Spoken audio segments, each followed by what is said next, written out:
నమస్కారం A1 Telugu first news TV వార్తలకు స్వాగతం. ముందుగా వార్తలోని ముఖ్యాంశాలు.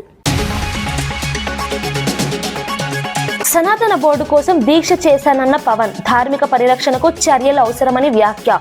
భక్తుల విశ్వాసం కాపాడాలని పిలుపు, ధార్మిక అంశాల్లో రాజీ లేదని స్పష్టం.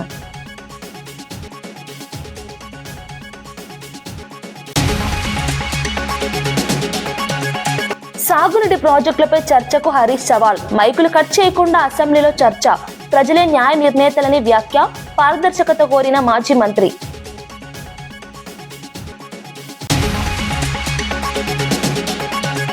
కిమ్స్ లో బాధితులను పరామర్శించిన వైఎస్ఆర్సీపీ నేతలు, కల్తీ పాలు ఘటనపై తక్షణ చర్యల డిమాండ్, కుటుంబాలకు ధైర్యం చెప్పిన మాజీ మంత్రులు, బాధ్యులపై కఠిన చర్యలు తీసుకోవాలని విజ్ఞప్తి.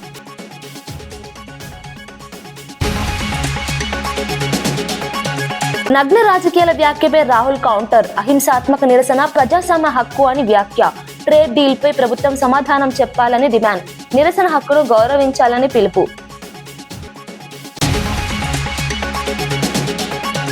పాలు ఘటనపై పురంధేశ్వరి ఆగ్రహం, బాధ్యులపై కఠిన చర్యలు తీసుకోవాలని వ్యాఖ్య, ఆహార భద్రతపై అప్రమత్తంగా ఉండాలని సూచన, పాల సరఫరా వ్యవస్థపై సమగ్ర విచారణ చేయాలని డిమాండ్.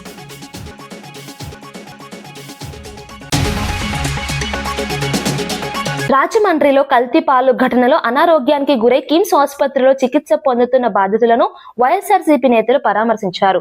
మాజీ మంత్రి విడుదల రజని, మాజీ హోం మంత్రి తానేటి వనిత, సిది అప్పలరాజు, చెల్లిపోయిన వేణు, మాజీ ఎంపీ భరత్, జక్కంపూడి రాజా ఆసుపత్రికి చేరుకొని బాధితుల ఆరోగ్య పరిస్థితిని అడిగి తెలుసుకున్నారు. కుటుంబ సభ్యులతో మాట్లాడి ధైర్యం చెప్పారు. ఈ ఘటనపై ప్రభుత్వం తక్షణ చర్యలు తీసుకోవాలని డిమాండ్ చేశారు. కల్తీ పాల సరఫరాకు బాధ్యులపై కఠిన చర్యలు తీసుకోవాలని కోరారు. బాధితులకు పూర్తి స్థాయి వైద్య సహాయం అందించాలని సూచించారు. ఇలాంటి ఘటనలు పునరావృతం కాకుండా పర్యవేక్షణ కట్టుదిట్టం చేయాలని తెలిపారు.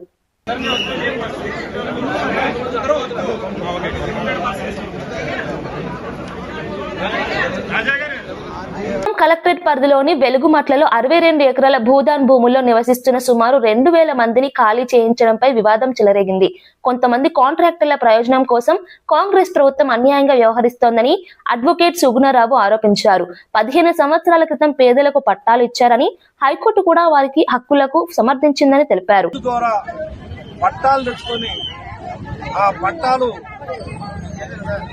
రాజ్యాంగబద్ధంగా చట్టబద్ధంగా వాళ్ళు నివాసం ఉంటున్నారు. వాళ్ళకి భూదాన బోర్డు వాళ్ళు పట్టాలు ఇచ్చింది. అదేవిధంగా హైకోర్టు వారు పట్టాలు ఇచ్చారు. భూదాన బోర్డు వాళ్ళు వాళ్ళకి అనేక మంది వాళ్ళ నివాసం ఉండడానికి హక్కు ఉందని చెప్పి పట్టాలు కూడా ఇవ్వడం జరిగింది.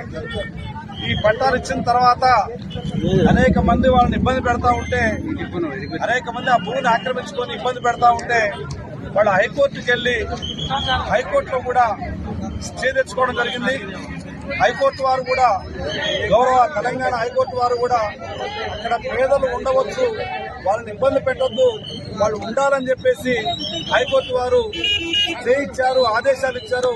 రెవెన్యూ వాళ్ళు కానీ, పోలీసు వారు కానీ ఎవరు కూడా జోక్యం చేసుకోవడానికి వీలు లేదు అని చెప్పి చాలా స్పష్టమైన ఆదేశాలు హైకోర్టు వాళ్ళు ఇచ్చారు. అంతేకాదు హైకోర్టులో వాళ్ళకి నీళ్లు ఇవ్వండి, కరెంట్ ఇవ్వండి, వాళ్ళ చీకట్లో మగ్గొద్దు, వాళ్ళ చిన్న పిల్లలు ఉన్నారు, వాళ్ళకి స్కూల్ ఏర్పాటు చేయండి, హాస్పిటల్ ఏర్పాటు చేయండి, కరెంట్ ఇవ్వండి, నీళ్లు ఇవ్వండి అని చెప్పేసి కూడా హైకోర్టు వాళ్ళు ఆదేశాలు ఇచ్చారు. అదేవిధంగా lower court AI impact summit నేపథ్యంలో యూత్ కాంగ్రెస్ నిరసనలను ప్రధాని మోదీ నగ్న రాజకీయాలని విమర్శించగా లోక్సభ ప్రతిపక్ష నేత రాహుల్ గాంధీ ఘాటుగా స్పందించారు. అహింసాత్మక నిరసనలు ప్రజాస్వామ్యానికి పునాది అని పేర్కొన్నారు. శాంతియుతంగా నిరసన తెలిపిన కార్యకర్తలను అవమానించడం సరికాదన్నారు. అమెరికాతో ట్రేడ్ డీల్ విషయంలో ప్రభుత్వం దేశాన్ని అవమానించిందని ఆరోపించారు. ఎప్స్టీన్ ఫైల్స్ ఆరోపణలు కూడా ప్రస్తావిస్తూ ప్రభుత్వం సమాధానం చెప్పాలని డిమాండ్ చేశారు. నిరసన హక్కును గౌరవించాలని హితవు పలికారు. ప్రజాస్వామ్య విలువలను కాపాడాలని పిలుపునిచ్చారు. ये शर्म की बात, देश को आपने बेचा है. पहली शर्म की बात जो यूएस के साथ आपने ट्रेड डील की है, जिसमें हिंदुस्तान को कुछ नहीं मिला और हमारा पूरा देश आपने अमेरिका को बेच दिया है.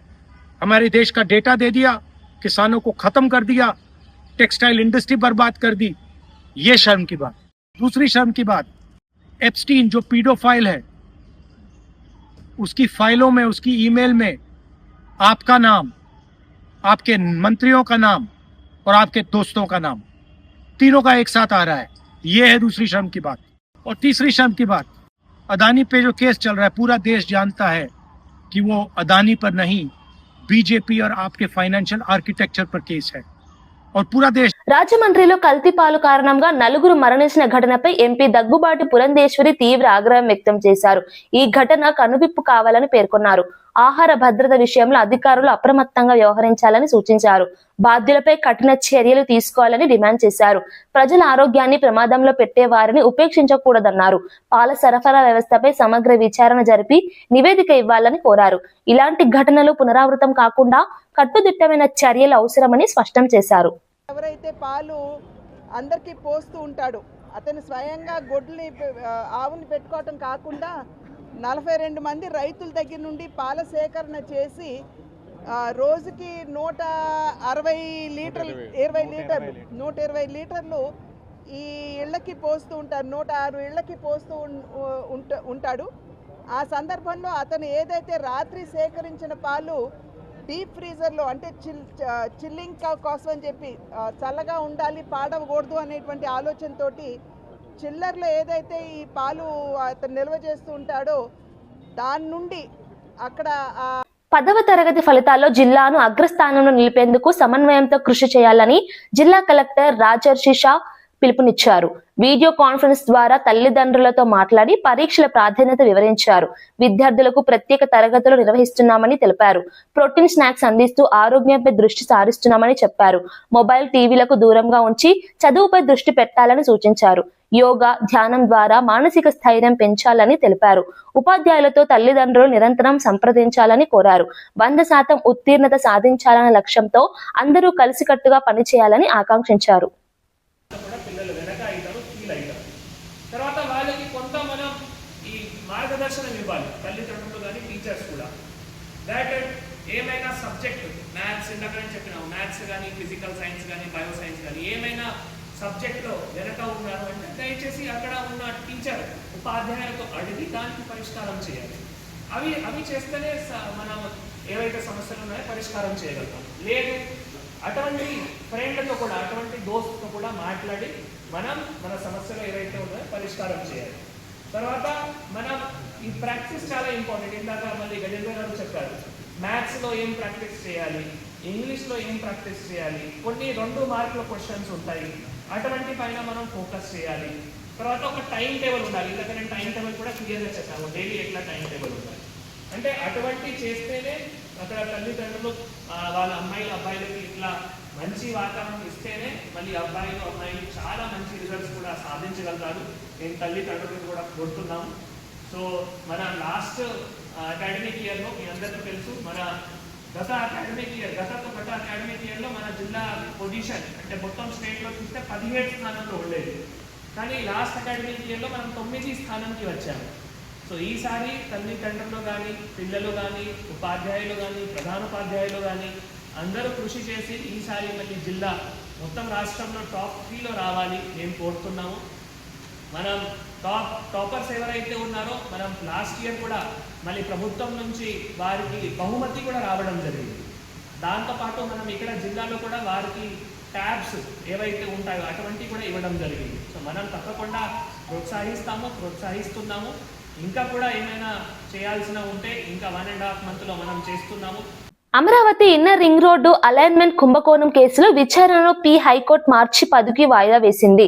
సీఎం చంద్రబాబు నాయుడు ముందస్తు బెయిల్ రద్దు చేయాలని మాజీ ఎమ్మెల్యే ఆళ్ల రామకృష్ణారెడ్డి దాఖలు చేసిన పిటిషన్పై కోర్టు విచారణ జరిపింది.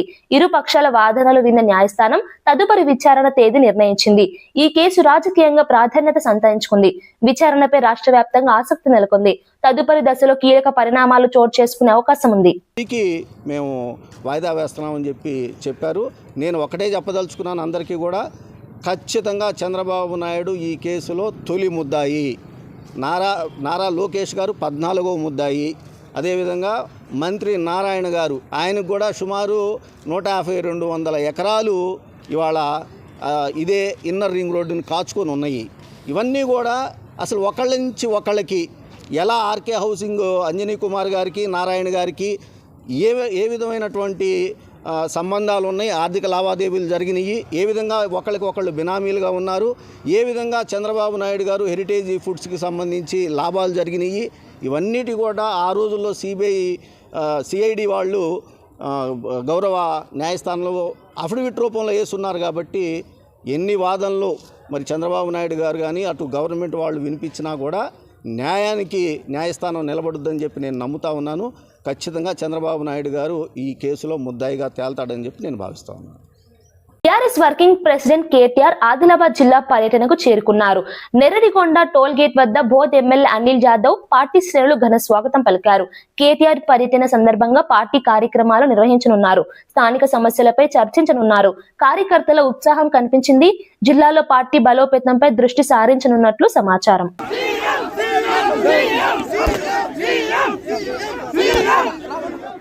సుందరీకరణలో భాగంగా కిస్మత్పుర దర్గా ప్రాంతాల్లో భూ సేకరణకు నోటిఫికేషన్ జారీ చేసినట్లు ఆర్డీఓ వెంకటరెడ్డి తెలిపారు. బఫర్ జోన్ లో ఉన్న మధు పార్క్ అపార్ట్మెంట్ సహా ఇతర నిర్మాణాలను మార్కెట్ రేట్ ప్రకారం నష్టపరిహారం చెల్లించి స్వాధీనం చేసుకుంటామని స్పష్టం చేశారు. మొత్తం 83 ఎకరాల భూ సేకరణను పారదర్శకంగా చేపడతామని తెలిపారు. ప్రజాభిప్రాయం సేకరించిన తర్వాతే ప్రక్రియ పూర్తి చేస్తామని పేర్కొన్నారు. ప్రాజెక్టు వల్ల నగర అభివృద్ధికి మేలు జరుగుతుందని చెప్పారు. కిస్మత్పూర్ విలేజ్ అండ్ దర్గా ఖలీజ్ఖాన్ గ్రామాలలో భూసేకరణ చేయడానికి ప్రాథమిక నోటిఫికేషన్ ఇవ్వడం జరిగింది. దాంట్లో దర్గా ఖలీజ్ఖాన్లో 24 ఎకరాల 38 గుంటలు, కిస్మత్పూర్లో 19 ఎకరాల 10 గుంటలకు సంబంధించి మనం ప్రాథమిక నోటిఫికేషన్ ఇవ్వడం జరిగింది. అయితే ఈ 2 గ్రామాలకు సంబంధించి ఏదైతే మనకి రిక్వియేషన్ MRDCL నుంచి రావడం జరిగిందో దానికి సంబంధించి చూసినప్పుడు ఈ 2 గ్రామాలలో నోటిఫై చేసిన ఏరియా అంతా కూడా బండు కింద 500 మీటర్స్ లోపల ఉన్న ఏరియాకి సంబంధించిన ప్లేస్ అది. So as per existing rules ప్రకారము బండు కింద 500 మీటర్ల లోపు కన్స్ట్రక్షన్స్ ప్రొహిబిటెడ్ ఏరియా అది. భవిష్యత్తులో కానీ ఇప్పుడున్న రూల్స్ ప్రకారం కానీ అక్కడ ఎలాంటి నిర్మాణాలు చేయడానికి అవకాశం లేదు. సో ఇటువంటి భూమిని భూసేకరణ చేసి ఆ భూమిని కోల్పోతున్న రైతులకు కూడా మెరుగైన నష్టపరిహారం చెల్లించి తీసుకోవడానికి ప్రభుత్వము ఏదైతే మూసి సుందరీకరణలో భాగంగా ఈ యొక్క భూసేకరణ కార్యక్రమాన్ని చేపట్టడం జరిగింది. అందులో ముఖ్యంగా ఏదైతే 500 మీటర్ల లోబడి యొక్క నిర్మాణాలకు అనుమతి లేని ప్రాంతం ఏదైతే ఉందో ఆ ప్రాంతానికి సంబంధించి మనము బండి కింద, ముఖ్యంగా ఈ బండి కింద 500 మీటర్ల లోపు కన్స్ట్రక్షన్ అవకాశం లేదు. సో దానికి సంబంధించి ఆ భూమిని సేకరించడానికి మనము భూసేకరణ ప్రక్రియను చేపట్టడం జరిగింది. అంతేకాకుండా ఎగ్జిస్టింగ్ నిబంధన ప్రకారం ఏదైతే ఉందో మూసీ రివర్ కానీ ఈసా రివర్ కానీ 50 మీటర్ల బఫర్ జోన్ వరకు మాత్రమే మనము భూసేకరణ చేయడానికి ప్రక్రియ ప్రారంభించడం జరిగింది. అయితే ఇప్పుడు మనం నోటిఫై చేసిన ఏరియా ఏదైతే దర్గా ఖలీజ్ఖాన్ కానీ కిస్మత్పూర్ ఏరియా కానీ ఇది 500 మీటర్ల బండి కింద ఉంది, వితిన్ ద 500 మీటర్స్లో ఉంది. ఇది కన్స్ట్రక్షన్కి అవకాశం లేదు. అంతేకాకుండా మనము బండ్లగూడ జాగీర్, అలాగే ఉప్పర్పల్లి, హైదర్గూడలో కూడా మనము ఒక 42 ఎకరాలకి ప్రాథమిక నోటిఫికేషన్ ఇవ్వడం జరిగింది. ముఖ్యంగా దీంట్లో బండ్లగూడ జాగీర్కి సంబంధించి మధు రిజ్ పార్క్ సంబంధించి వాళ్ళకి 6.5 ఎకరాల వరకు అపార్ట్మెంట్స్ నిర్మాణంలో ఉంది. దాదాపు 425 ఫ్లాట్స్ కూడా అందులో ఉన్నాయి. దానికి సంబంధించి వెరిఫై చేసినప్పుడు దాదాపు వారికి ఉన్న 6.5 ఎకరాలలో 2.5 ఎకరాల పైబడి కూడా 50 మీటర్ బఫర్ జోన్లో వస్తుంది. దాదాపు 30 నుంచి 40% ఫ్లాట్స్ బఫర్ జోన్లో ఉన్నాయి. గతంలో వారు కన్స్ట్రక్షన్ చేసినప్పుడు అనుమతుల మేరకే కన్స్ట్రక్షన్ చేసి దాంట్లో నిర్మాణం కంప్లీట్ చేసినామని చెప్పేసి చెప్పడం జరిగింది. ఆ రోజుల్లో అనుమతులు కూడా తీసుకున్నామని కూడా చెప్పడం జరిగింది. అయినప్పటికీ ప్రభుత్వము హైదరాబాద్ సైబర్ క్రైమ్ పోలీసులు ఆపరేషన్ ఆక్టోపస్ పేరుతో దేశవ్యాప్తంగా భారీ నెట్వర్క్ ను ఛేదించారు. 16 రాష్ట్రాల్లో ఒకేసారి దాడులు నిర్వహించి 104 మంది నిందితులను అరెస్ట్ చేశారు. వీరిలో బ్యాంకు అధికారులు కూడా ఉండటం కలకలం రేపింది. నిందితులపై మొత్తం 1055 కేసులు నమోదయ్యాయి. ఇప్పటి వరకు సుమారు 127 కోట్ల రూపాయల మోసాలకు పాల్పడ్డట్లు పోలీసులు వెల్లడించారు. వారి వద్ద నుంచి 36 లక్షల నగదు 200కు పైగా మొబైల్ ఫోన్లు స్వాధీనం చేసుకున్నారు. ఆన్లైన్ మోసాలు, ఫిషింగ్, బ్యాంకింగ్ ఫ్రాడ్లపై దర్యాప్తు కొనసాగుతోంది. ఈ ఆపరేషన్ తో సైబర్ నేరాలకు పెద్ద దెబ్బ తగిలిందని పోలీసులు తెలిపారు.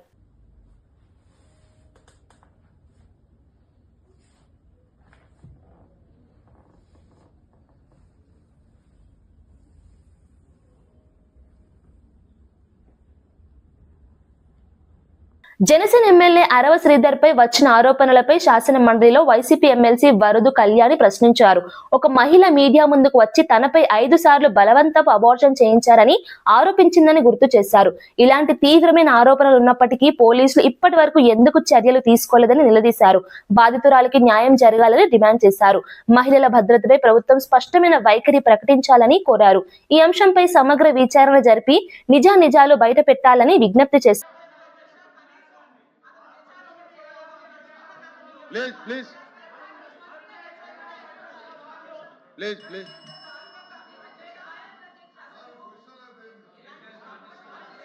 అమ్మా కళ్యాణ్ గారు మీరు వినిపించుకోవాలి.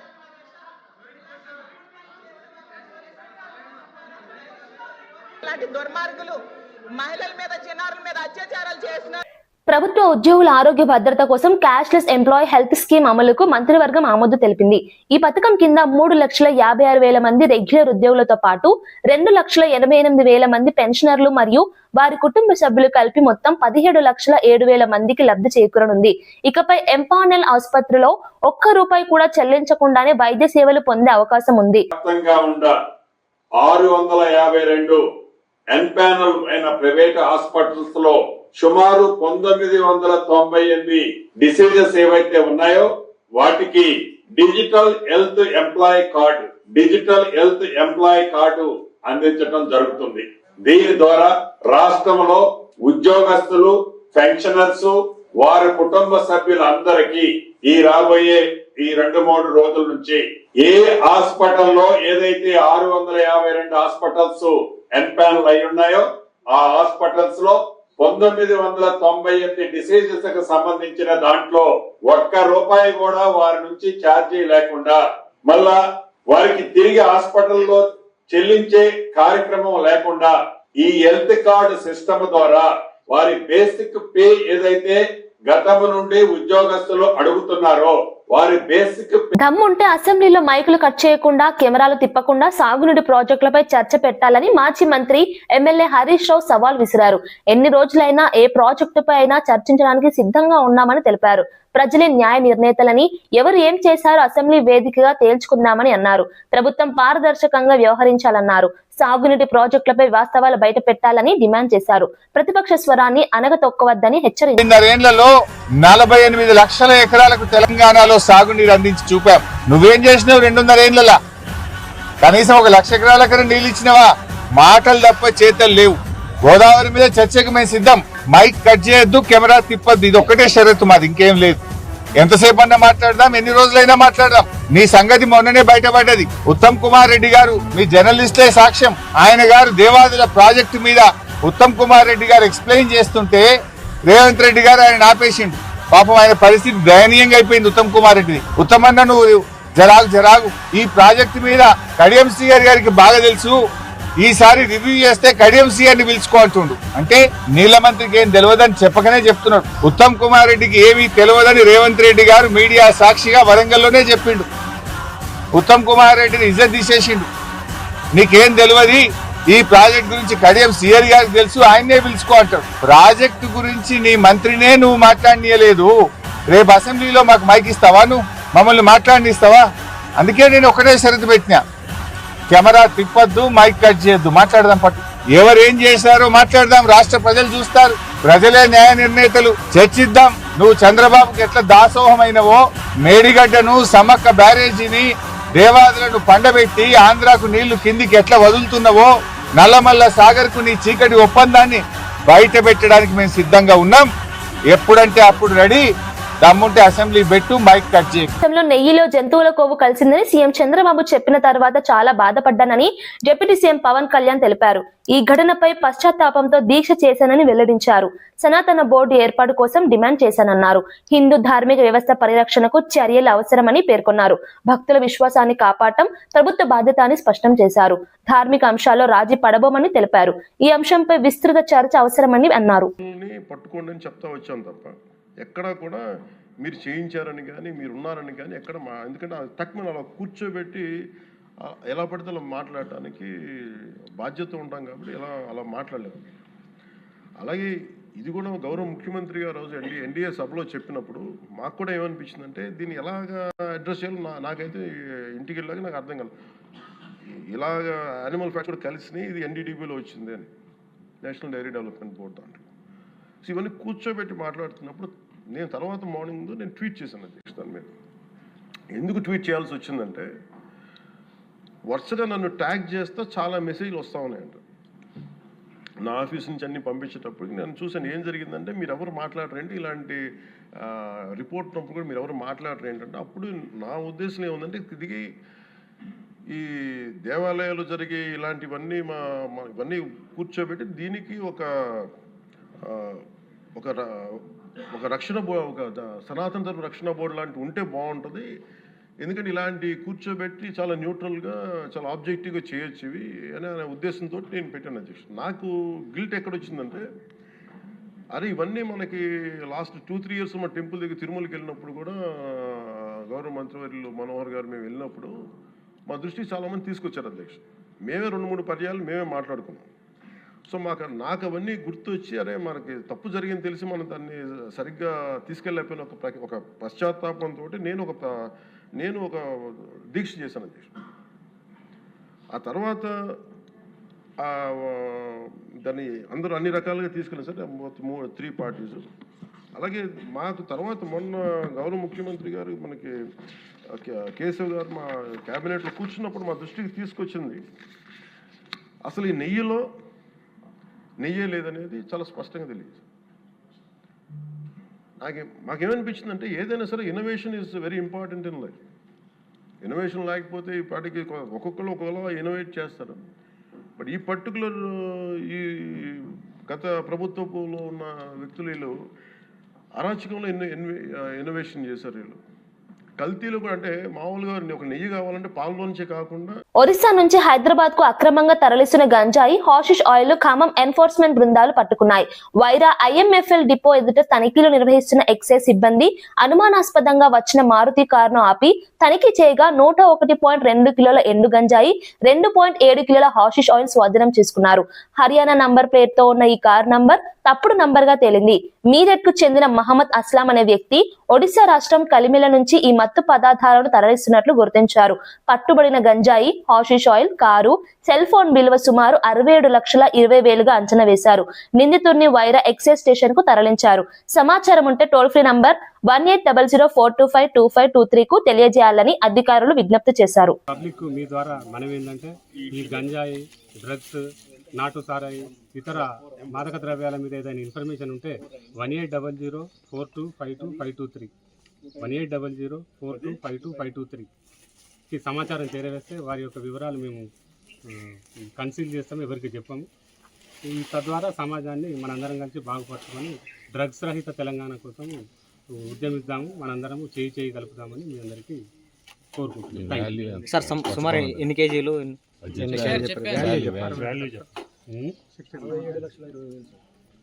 ఈ 101.5 కిలోల గంజాయి, 2.7 కిలోల హషిష్ ఆయిల్, ఒక కారు, ఒక మొబైల్, దీని యొక్క వర్త్ 67 లక్షల చిల్లర ఉంది. రూపాయలు 67 లక్షల చిల్లర దీని యొక్క వర్త్, ఈరోజు సీజ్ చేసినటువంటి ప్రాపర్టీ వర్త్. Thank you. వార్తలు ముగించే ముందు ముఖ్యాంశాలు మరోసారి. సనాతన బోర్డు కోసం దీక్ష చేశానన్న పవన్, ధార్మిక పరిరక్షణకు చర్యలు అవసరమని వ్యాఖ్య. భక్తుల విశ్వాసం కాపాడాలని పిలుపు, ధార్మిక అంశాల్లో రాజీ లేదని స్పష్టం.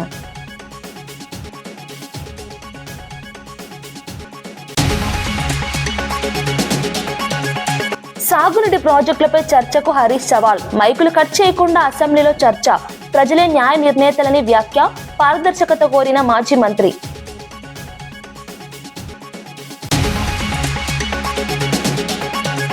కిమ్స్ లో బాధితులను పరామర్శించిన వైఎస్ఆర్సీపీ నేతలు, కల్తీ పాలు ఘటనపై తక్షణ చర్యల డిమాండ్, కుటుంబాలకు ధైర్యం చెప్పిన మాజీ మంత్రులు, బాధ్యులపై కఠిన చర్యలు తీసుకోవాలని విజ్ఞప్తి.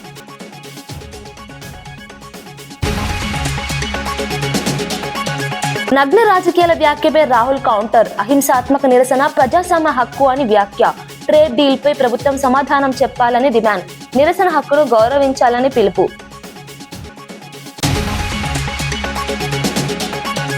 పాలు ఘటనపై పురంధేశ్వరి ఆగ్రహం, బాధ్యులపై కఠిన చర్యలు తీసుకోవాలని వ్యాఖ్య, ఆహార భద్రతపై అప్రమత్తంగా ఉండాలని సూచన, పాల సరఫరా వ్యవస్థపై సమగ్ర విచారణ చేయాలని డిమాండ్.